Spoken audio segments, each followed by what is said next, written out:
The speculated amounts of funding the government will need for the shift to a federalized government setup have been grossly overstated or exaggerated. The likely ballpark figure is far less than all the hypothetical numbers thrown by various quarters based on the reckoning by the Consultative Committee's Technical Working Group and summed up in this report from PTV's Carol D.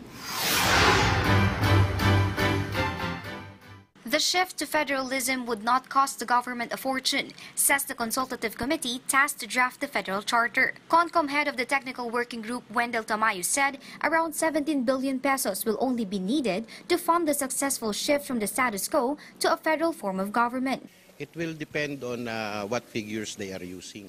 But under the CONCOM draft, based on our own estimations in terms of the additional cost that will be accrued by government, we're computing at around 17.5-67 billion.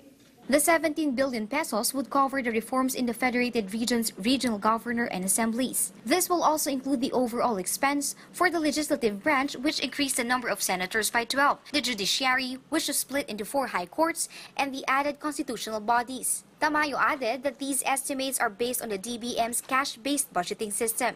There is not much additional cost that will be incurred, because what we are doing is actually just shifting from one packet to the other, the cost and the services that will be implemented from the national to the regions. Just recently, the CONCOM met with the country's economic managers and discussed the fiscal design of the proposed constitution. Meanwhile, the Department of Interior and Local Government, or DILG, is continuously conducting regional consultations in different provinces to increase awareness on federalism. Next week, we are signing a memorandum of agreement with the Philippine Councilors League, and then yung Union of Local Authorities of the Philippines, yung kanilang umbrella org, yung Ulat.